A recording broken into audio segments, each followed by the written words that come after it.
Hello everyone आज चाहिँ छुट्टी स्याटरडे म चाहिँ के काम गर्छु भन्दै थिएँ तर एकछिन सुतेँ अनि उठेँ। काम चाहिँ मैले आज एक्वेरियम सफा गर्नुपर्ने थियो तर म यस्तो सुतेँ कि यस्तो सुतेँ दिउँसो म आफैलाई थाहा छैन म किन सुतेँ। त्यसपछि म उठेँ अनि उठिसकेपछि मैले अब उठेर काम गर्नुपर्छ सुतेर हुँदैन भनेर त्यसपछि म एक्वेरियम सफा गर्नतर्फ लागेँ। सफा गर्नुभन्दा अगाडि चाहिँ पहिला सब सामान झिकाल्नुपर्ने हुन्छ एक्वेरियमको। म एक्वेरियमको सब सामान झिकाल्दै थिएँ। एक्वेरियम सफा नगरेको चाहिँ कति भइसकेको थियो क्या। अब मेरो स्कुल लाग्छ अनि स्कुल आएपछि सफा गर्नै भ्याउँदिनँ कि बेलुकै हुन्छ घर आउँदा पनि जाँदा पनि बिहान भइसकेको हुन्छ अनि त्यसपछि अरू एक्स्ट्रा कामहरू गर्दा मैले कहिले सफा गर्न भइरहेको थिइनँ अनि कस्तो फोहोर न फोहोर भएको थियो कि फेरि मेरो चाहिँ फिसहरू पनि कत्रो ठुलो ठुलो भइसकेको छ नि त। अनि त्यसपछि मैले सफा गर्न थालेँ। त्यसपछि सफा गर्न चाहिँ यति धेरै गाह्रो छ नि, ओहो लाइक धेरै नै गाह्रो छ कि। अनि म त्यसपछि चाहिँ होइन म अब सफाइ गर्नुपर्छ भनेर एक्वेरियम सफा गर्नतर्फ लागेँ। अनि एक्वेरियम सफा गर्ने बेलामा चाहिँ कस्तो डिफिकल्टी छ कि एकदमै धेरै डिफिकल्ट छ। किन भन्दाखेरि माछाहरू ठुलो भएको भएर जालीमा आउँदैन। नआइसकेपछि चाहिँ मैले माछालाई के गरिरहेको थिएँ भने त्यो सिसामा टस्साएर अनि सानो बाल्टिनमा हालेर त्यहाँ हाल्दै थिएँ। अब मलाई यस्तो टेन्सन भइसकेको थियो कि अब चाहिँ मैले त्यो माछालाई फेरि पछि हाल्ने बेलामा चाहिँ कसरी हाल्छु भनेर। तर ठिकै छ, मैले फेरि त्यो माछालाई एउटा बाटोमा खनाएँ अनि त्यसपछि बाल्टिनमा पानी हालेँ। पानी हालिसकेपछि चाहिँ मैले त्यो बाल्टिन भरेर मैले त्यो पानी फाल्न गएँ। पानी फालेर पनि आएँ। यो चाहिँ मेरो पहिलाको माछाहरू हो। मेरो पहिला चाहिँ अर्को 2टा एक्स्ट्रा माछाहरू थियो। त्यो माछाहरू चाहिँ म मुस्ताङ गएको थिएँ त्यतिखेर चाहिँ उनीहरूको मृत्यु भयो।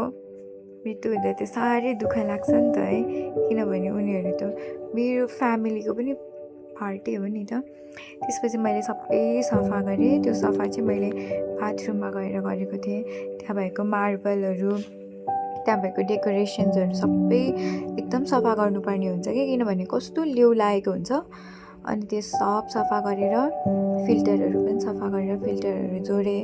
अब पानी सफा बनाउने औषधि पनि हालेँ। पानी सफा बनाउने औषधि हाल्न आँटेको तर के गर्नु, त्यो चाहिँ पुरै त्यो बिर्को खोल्न नसकेर कस्तो गाह्रो भइरहेको थियो होइन। अनि मेरो हातभरि त्यो निले भइसकेको थियो क्या, निड जस्तो छ त्यो औषधि चाहिँ।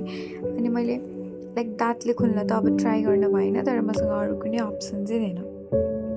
अनि मैले बल्ल तल्ल त्यो पानीमा त्यति औषधि हालिसकेपछि अब मैले माछा हाल्नुपर्ने हुन्छ होइन। अनि लाइक एकचोटि सर पुसेँ अनि पुसिसकेपछि पहिला सुरु एकछिन बसेर सबै फिल्टरहरू जोडेँ अनि लाइट पनि खोजेँ अनि लाइट पनि जोडेँ।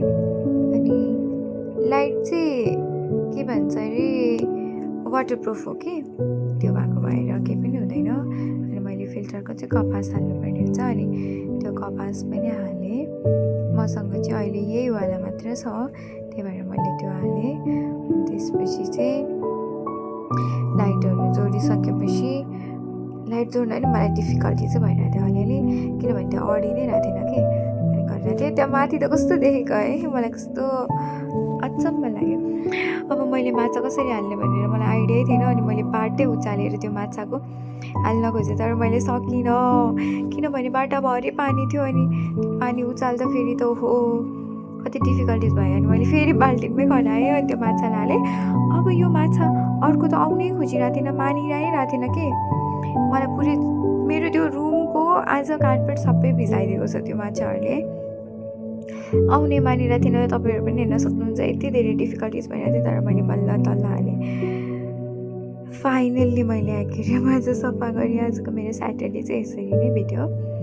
मैले त्यसपछि त्यसको पुरै सेटअपहरू गराएँ अनि आजको मेरो स्याटरडे चाहिँ नुहाए यही सफा गरेर नै सक्यो। अनि मेरो स्टुडेन्टहरूको स्याटरडे चाहिँ कसरी बित्यो आज comment down below.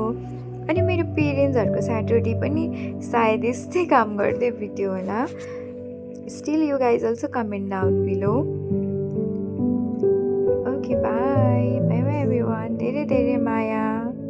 See you tomorrow.